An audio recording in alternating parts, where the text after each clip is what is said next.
Welcome back in the fallout. In the ruins. Roxy? What happened to Rose? Mom. Mom, please wake up. It's me. Your, daughter, kinda. Please don't die, Rose.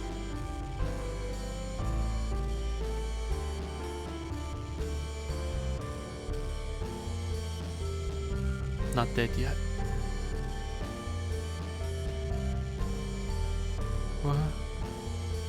What happened to me? The witch got you with her fork, but you're gonna be okay. Oh, that's nice. Maybe you, shouldn't try to talk now? You saved me, didn't you? Thanks, but she's gone, isn't she? For good, I mean. I saw her die, and it's a shame how... Oh, I'm sorry, wrong character. Thanks, but she's gone, isn't she? For good, I mean. I saw her die, and it's a shame how... a shame that I never even got to tell her that I loved her. Who? Kanaya, but you too, Mom. You too.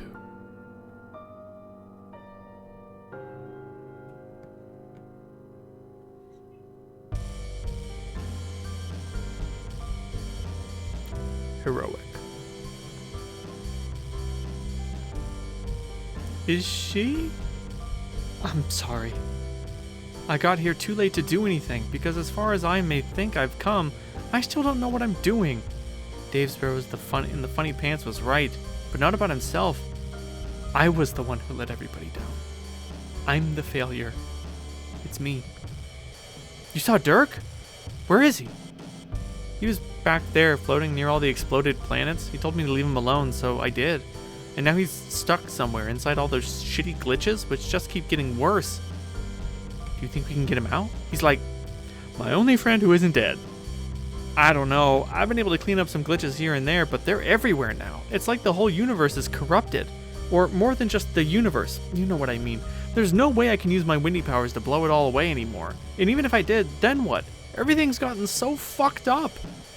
Yeah, sigh.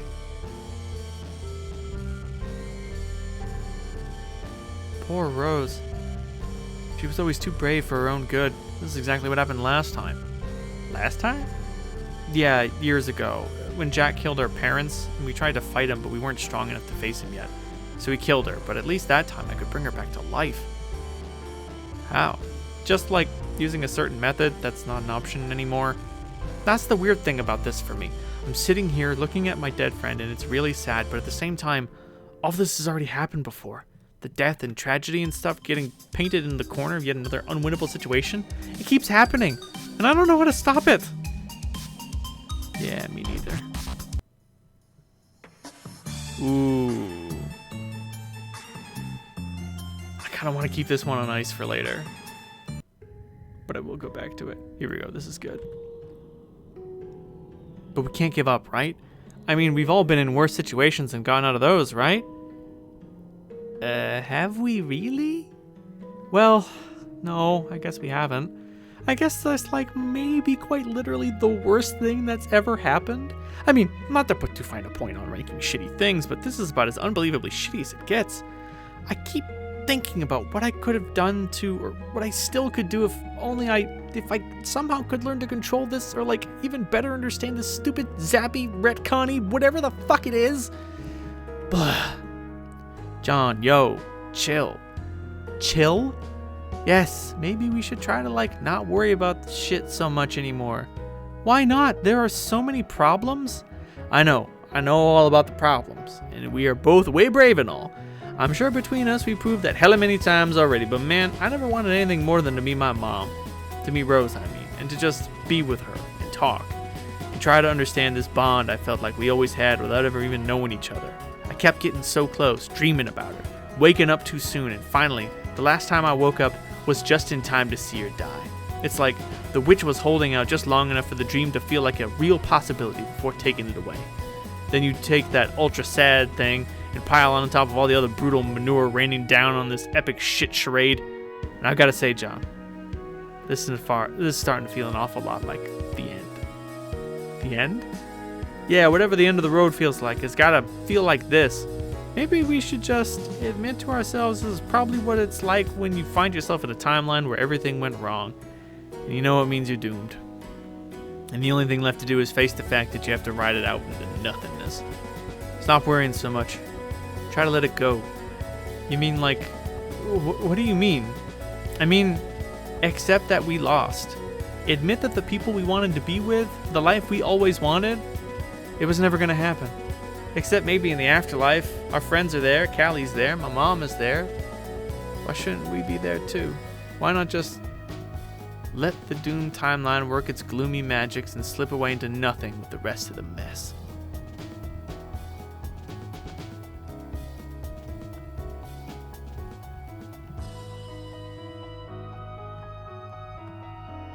It's not over yet. Jesus Christ. Terezi? Whoa, are you okay? Here we go. Now. Doof. Fix this. Fuck, I love this frame so much. You need to fix this. But, meanwhile, back in Dreamland. I guess this song was a little premature. We'll come back to it later. No, we can't win a combat. We're too busy being dead right now. This was your home? Well, sort of. It looked more realistic when I lived here. Oh yes, I recognize it now. Of course, the horns in addition to the ears. It's just like Jake's home, but with less foliage. Foliage? On his earth, these hills were covered in trees. In yours, I suppose, there was more care given to landscaping. Huh, that's interesting. Is it? I'm not sure that it is particularly. Yeah, I guess not. But it's very nice here, even if it's only a stylistic approximation of your home. Pity there are no trees, though. I've never actually seen one. You haven't? Come to think of it, I've never seen a plant. Plenty of meat, though. Meat was left for us in great supply. Candy, too. But nary a plant for as far as the eye could see. That sounds terrible. When I was a kid, I grew up with plants all around me. But I was very lucky. I guess I took all the nice things about my life on that island for granted. I even had my own garden where I grew flowers and vegetables and fruits and such. That's all I ever ate, really. The things I grew myself. Oh? But I will admit to having developed a taste for meat since becoming a dog. Meat is very good. For all the complaints I might have about my childhood, near exclusive subsistence upon raw flesh is not one of them. But then, I'm sure that comes with the territory of being a monster. I didn't mean to change the subject. Please, tell me about your garden. My grandpa set it up for me in the atrium. I'd spend hours tending to my plants and playing music for them. It was one of the places where I was the happiest I can remember being. I miss that garden. What happened to it? It blew up. And then I built my house way up on top of where it used to be. In the years since that happened, I thought about rebuilding it as a way to pass the time on my long, lonely journey, but I was too depressed to grow anything. Yes, I believe I can sympathize. What sort of place did you grow up in that didn't have plants? Was it a desert? Of sorts, yes. It was Earth, actually. What? My Earth was much less hospitable toward life than yours. I'm sure I was the only living thing left on that planet. That sounds lonely. It was. But didn't you say meat was left for us earlier? Oh! Was someone else there? Yes, technically, but he was only there while I was asleep. Who? My brother. Oh, I had a brother too! It's funny we keep discovering ways that we're alike. Yes, but not so much in that way. For one thing, you and your brother never detested each other to my knowledge. Also, you and he spent most of your lives apart. To you, I'm sure it seemed a cruelty to grow up so divided. But to me, that would have been liberty. This is where you and your brother lived?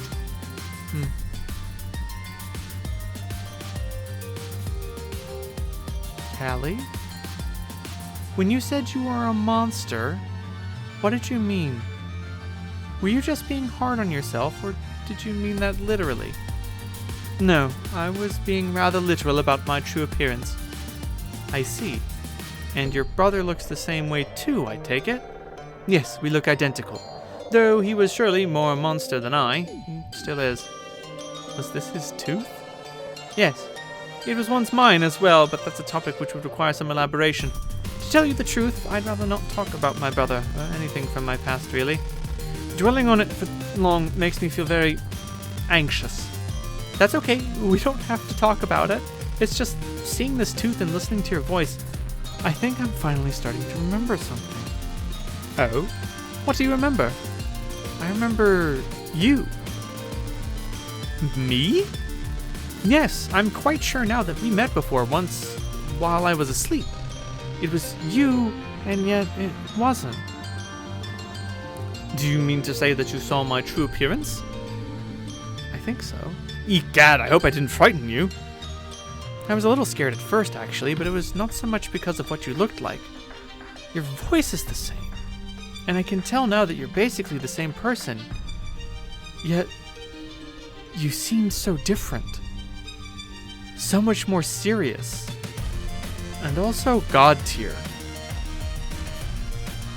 What do you think it means, Callie? If that was you, but not quite you, then who was it? That was a version of myself I could have become, but for whatever reason did not. She is the one I'm supposed to find, but it would seem you found her first. I see. An alternate universe version of yourself. Yes, the version who was able to defeat my brother before he could commit his mayhem. That makes sense. No wonder she was so... Well, no offense, but you're a lot friendlier. I was that bad, was I? Or him. She. Not really. It was not long at all before I could tell she was good. Actually, the more I think about it, the more I'm starting to remember more about the encounter. She had a lot to say. What did she tell you? She mainly told me stories. She seemed to really like telling stories, so I think your personality must have been in there somewhere. You don't, by any chance? You want to know if I remember any? Yes, it's been coming back to me little by little. I think I can even tell some of them. Well, hey, I have an idea. Why don't you help me? Do you have anything to write on? A pad of paper or some such? I think so. Oh my god. Oh fuck. I think so. One moment. How's this? Perfect. Okay, I'll write the words and you can draw the pictures. Oh, what a great idea. Yes, where to begin? If I recall, the first story was about how she defeated her brother. But I don't remember much about that one. And maybe you don't ever want to hear a story that has to do with him? That'd be the way in which she and I differ. In my story, it was the other way around. Well, that makes sense. The rest of her stories, I think, were meant to account for the differences in the way her life went. Oh, how interesting. Now I'm very curious. So she went on to tell another story, not one about your brother, but one about mine. It already sounds like a much more pleasant story. Well, not exactly. This is the story about how he died. Here we go. The powers you were talking about earlier. Huh? Do not me, Egbert. You look like an idiot, but we both know you are no fool. Hey, I won't argue with her, John. She's all bloody and she clearly means business. Okay, you're right. Yes, Terezi, I agree to the fact that I look like an idiot. Primarily because you seem badly wounded and angry? Are you sure you're okay? Shut up! On Rose's Rainbow Candy Planet, you appeared and said you had the ability to change things, to alter history without dooming the timeline. Oh, yeah, the thing with that is, wait a minute, Terezi, are those Jade's shoes? Maybe? Maybe? Yes. Yes as in yes, or yes as in maybe? Yes as in maybe. Terezi, why are you wearing Jade's shoes? Where's Jade? Jade's dead. Aw, man, not Jade too, are you sure? Yes, John. You mean like dead? Everybody's dead, John. Everybody? Even Dave? He's dead, John. Everybody's dead. Everybody is dead, John. So, Jade, Dave, Carcat, they're all... Even the cute mare guy who Dave's loves so much? John, let's not do this. Damn it, well, did you actually take Jade's pulse? You know, she does like to sleep a lot. I sniffed both her and Dave poignantly overlapping torsos very carefully for a human pulse. Alas, I found none. Oh, and then you decided to take her shoes? Yes. And you thought that was an appropriate thing to do? Why exactly? John, her shoes were red, sparkly, and delicious. I am only flesh and blood.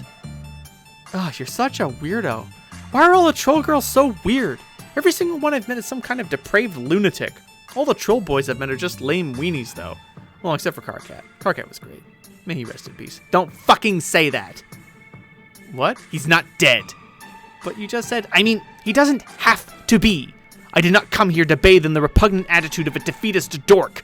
I came here to force said dork to use his incredible and totally unprecedented powers to set everything right, even if it means stabbing him until he complies. Okay, you don't need to stab me, really. Don't you think I want to? We just lost everyone we cared about. Of course I want to go back and change things. I just have no idea how. That is not my problem. Just as a lack of stylish gemstone-studded footwear is also not my problem, as of precisely today. These things are your problem to solve. Both the pitiable lack of command over your zappy prowess, as well as the grotesque pair of banana loafers on your feet. I friggin' hate troll girls! John. What? Have you ever seen your denizen? No, well, I almost did once. What happened?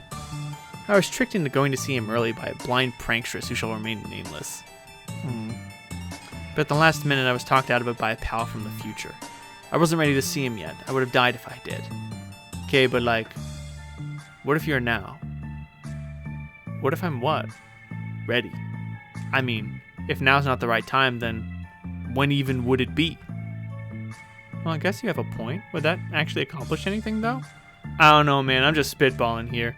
There's supposed to be these ginormous monsters that you either fight or you listen to their riddles and they help solve all your problems or something, aren't they? Yeah, more or less. I think their purpose is a bit more mysterious than that, and I guess maybe, like, majestic? Majestic? I don't know. I'm probably not the best guy to ask about denizens. Jade met hers, but she's... A sprite could explain it better than me. Didn't you ever talk to your sprite about them? Nah, me and Fafetta never talked much about that stuff. We mainly traded lame puns and talked about our shitty love lives. You did? What kind of sprite did you even have? Never mind. I did not mean to touch on yet another sad subject. Anyway, maybe you're right, and my denizen could help me with these problems. But at the same time, there are so many problems. Even if I learned to control my powers better, we would still have to deal with all this glitchy bullshit. I could zap around and fix everything, but if it's all still garbled, how would I even know it was fixed? Maybe you're right, Roxy. Maybe it's all too much to overcome this time, even for Typheus. I have heard enough. John, you have slandered our troll males as weenies, and while I could not possibly dispute this characterization, today I listened to excuses from none other than the supreme weenie himself. You will go see your denizen at once. Ask him to help you understand your powers, and accept whatever price he demands. This is not negotiable. God, alright, I was gonna agree to see him anyway. Can't a guy just think out loud a bit before making a big decision? No! Wow, okay, my bad, I guess. Yes! Stop thinking. You've always been terrible at it. Leave the mind work to me. Fine then, I guess it's settled. I'll go to Lowas and see my denizen. But what will you guys do? Probably nothing. Nothing? If you are successful, then we will stop existing. I doubt it will be like having to live the rest of your lives in a doomed timeline. Technically, that is what we are doing right now. I presume that since you have been endowed with the ability to rewrite causality, not unlike the mechanism behind the scratch, everything as it is now will simply cease to be. Oh. What? I mean, even though everything in this timeline is about as shitty as it gets, that still seems kind of sad. Yeah, I think them's just the breaks, dude. I guess so. What do you think you'll do with the time you have left? Okay, shit around all my melancholy for a spell, question my life choices, probably bury my mom somewhere in the desert, give her a quick funeral, say goodbye to her and everything else, and then curl up into a ball and wait to unexist. Holy shit, that's the saddest thing I've ever heard. Oh, why'd you even have to tell me that? Hey, you asked. No, that sucks. Don't do that. Meh, why not? Because it's a stupid plan for crappy idiots. JFC, what a burn.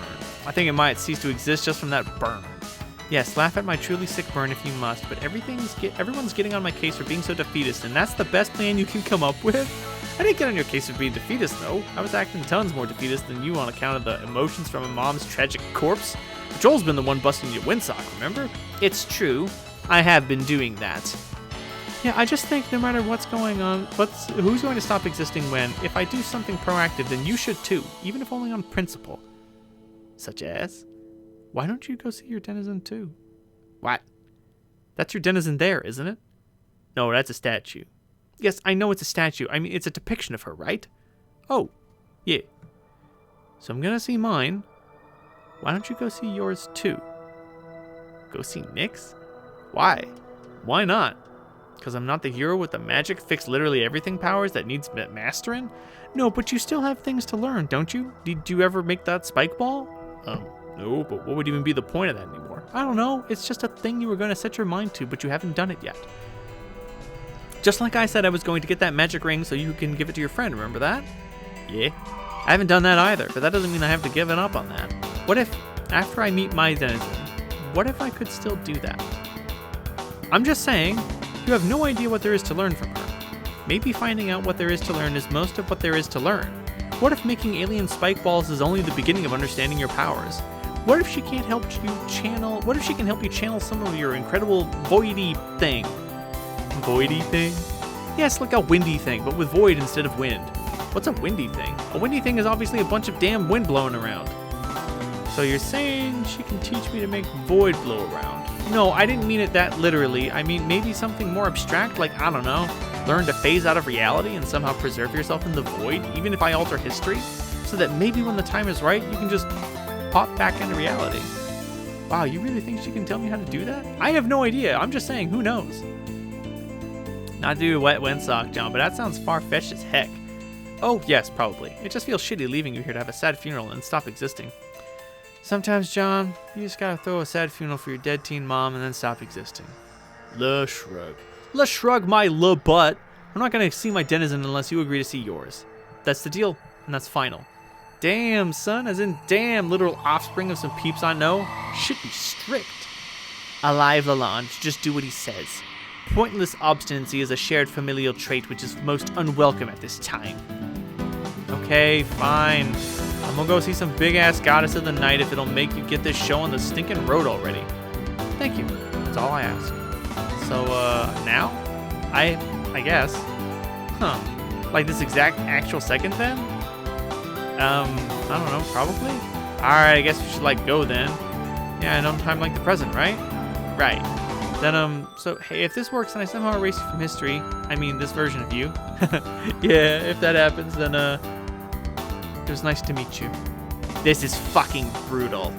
I am about to spend my final moments slowly bleeding to death while two human dorks, oblivious to their own painfully evident romantic tension, fumble through a drawn-out series of awkward goodbyes. Didn't you just meet, like, today? Yeah.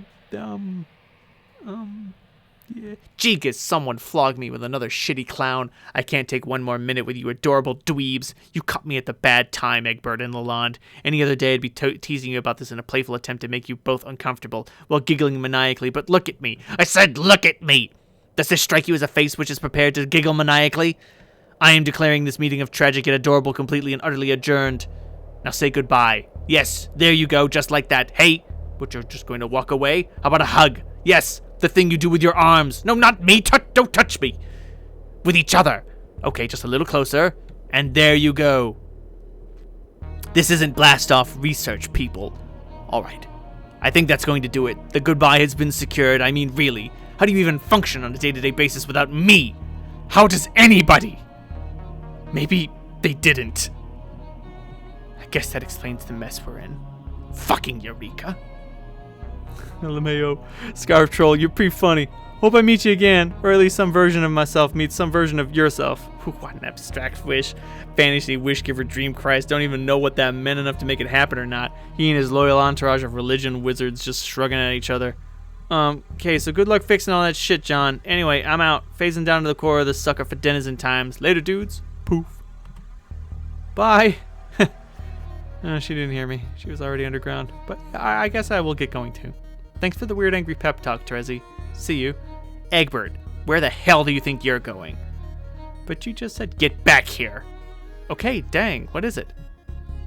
Don't you think we should go over the actual plan first?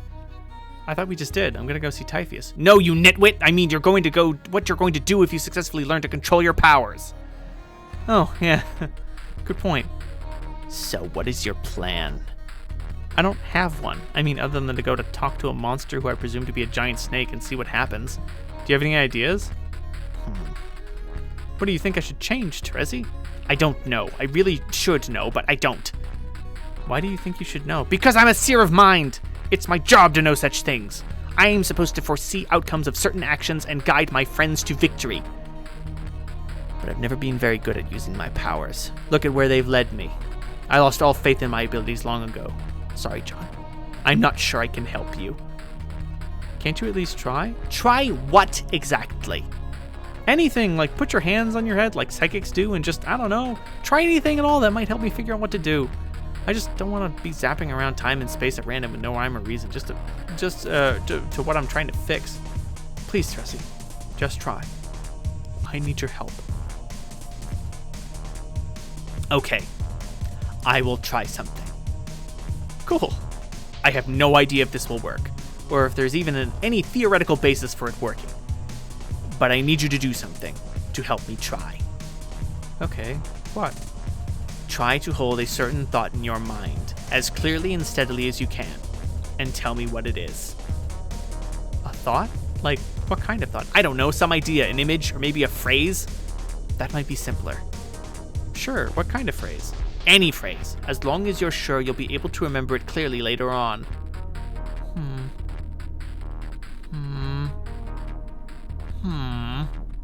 Oh, I got one. Good. Tell it to me. There's no place like home. Okay, I think I can work with that. Now be sure you remember it. I will. All right. Stand back. Let's give this a shot.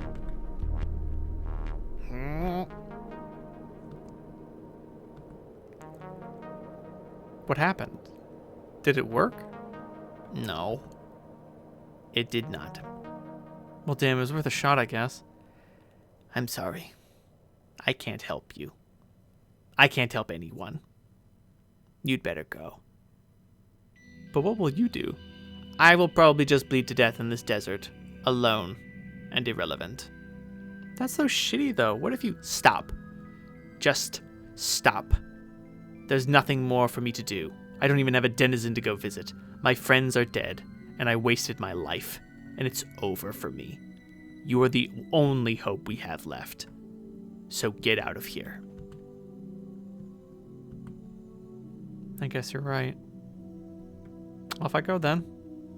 If I master my powers, I guess I'll figure something out. Don't worry, Terezi. I'll make sure none of this ever happens. Whew, fuck.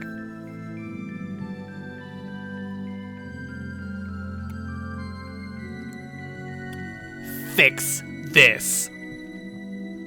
I'm starting to remember things she told me so vividly now. It's amazing what a creative project can do to get your mind turning. What shall I draw first? The Land of Wind and Shade. That's where the story starts. I see. Which story exactly? Her story or yours? Both, as a matter of fact. My story began with a tragedy on Lowas, which led to meeting her in the first place. And then she used my memory of that tragedy as a starting point for her story, which turned out to be related. Oh, fascinating. I love stories. I know. I'll start with mine, since that will make everything else make sense. So go ahead and start drawing.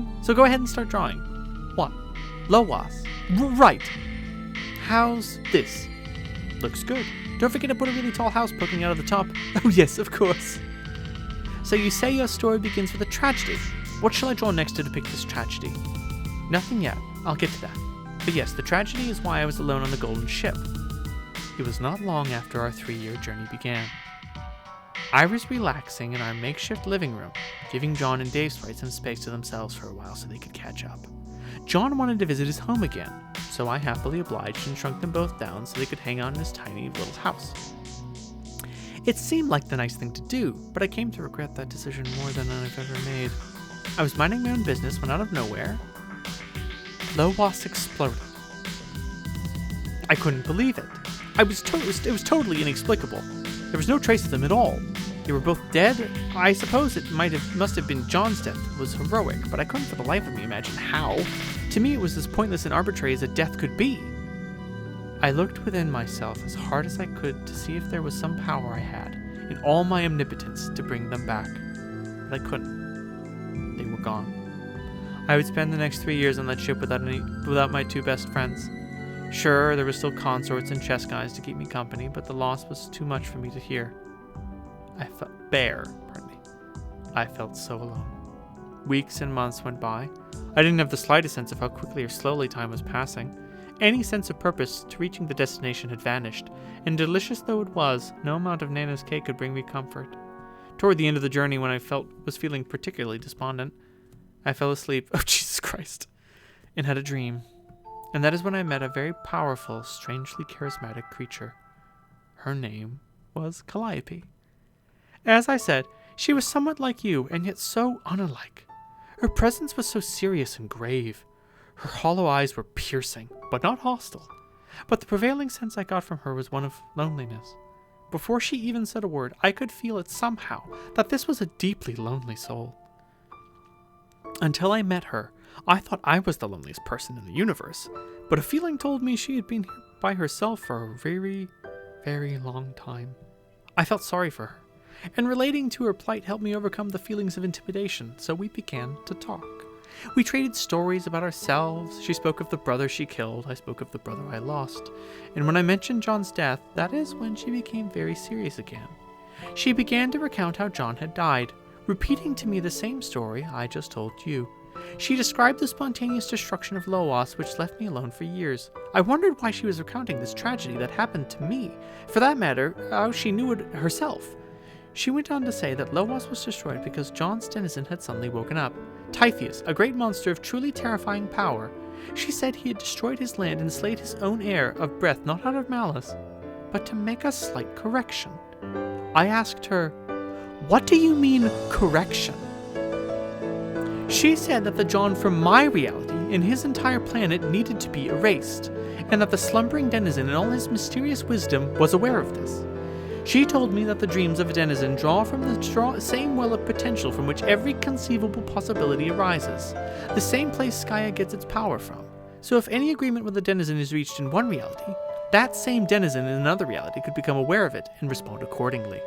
It seems that John, somewhere in some other plane of existence, had made such an agreement. She said that the John I knew, like herself, was only one version of a person. There was a different version of John from another reality poised to play a more significant role. You see, the John from that reality, in an act of desperation, had gone to see Typheus and struck a bargain. She would go on to explain the nature of that bargain in the next part of the story, but from my perspective, the consequence of his bargain was to lose my friends and to live with that for years without understanding why. Losing them still hurt, but I was so relieved to at least understand the reason, and to realize their senseless deaths were actually serving a larger purpose. I thanked her for letting me know. She told me that she was not human, and no frame of reference for empathizing with my feelings. But if there was one thing she could relate to, it was the feeling of being alone. The feeling of waiting for what seems like eternity by yourself until finally your purpose presents itself. I feel sorry for her. For myself, I suppose, but then again, that feeling is nothing new. It's an old statement she made, though. What? Not having the frame of reference for empathizing with human feelings. If you asked me, I would say I have the advantage to relate to both humans and cherubs. So when you describe your feelings of sadness over losing friends, I'd have more than enough grounds for commiseration. Do you think this version of me never what? Never had human friends like I did? I have no idea. What a strange thought. To grow up with only my brother for company, and not even have my human friends to get me by. What a dreadful fate, the poor thing. Maybe that was the difference. What let her predominate over my brother, whereas I was too humanly socialized to succeed in my cherubic rite of passage? Could be. I don't know enough about cherub rites of passage to say either way. Human rites of passage either, for that matter. So then what happened? Right, anyway, that's when she began her story in earnest. The one she summoned me in my dream to tell me. The story of the other John who made a deal with Typheus. It began with the same place mine did. Loas. So? Go on. What? Draw Loas again. Oh, sorry. So go on. What? Draw Loas again. Oh, wait, all over again? No, you can just copy the first one you did. What a lovely idea. I'd hate to hold up the pace of your exciting tale with a bunch of superfluous doodling. Good enough? Yes, but there was also supposed to be glitches around. Glitches? What do you mean by glitches? Like computery glitches, I think. That sounds hard to draw. Well, okay, why don't we not worry about the glitches for this story? That would just make it harder to see what's going on, which is probably the point now that I think about it. The point of what? I never thought much about it. It just seemed like a weird detail she mentioned. But I guess it was some strange form of corruption in their session that made everything harder to understand. Where did the corruption come from? No idea. I guess it was just one more way everything got messed up for them. Like, just another surreal obstacle for a hero to overcome. Oh, that reminds me. You need to draw John there as well. Righto. There you go. One hero. Sans surreal obstacles. When she mentioned that, I didn't give it a second thought, but now that I'm trying to reconstruct everything and tell you what to draw... I guess when you're trying to tell a story, it forces you to think a lot more about everything than when you're listening to it. 'Tis quite true.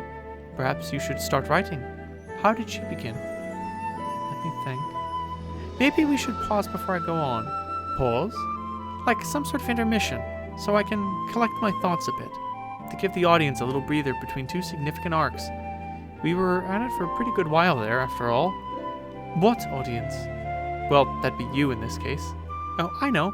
I can doodle a quick story about the antics of the silly concerts and the golden ship before moving on. Oh.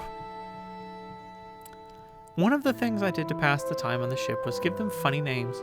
Let's meet our cast of characters for this intermission, shall we?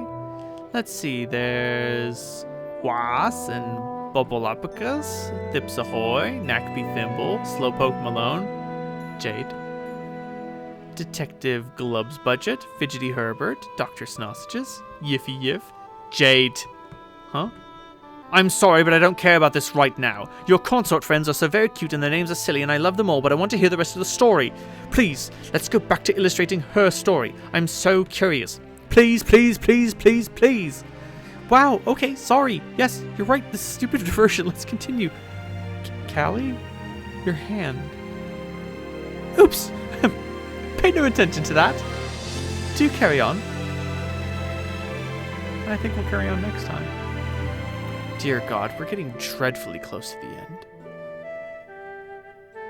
And all I'll have to do is go back and redo all the videos I didn't like.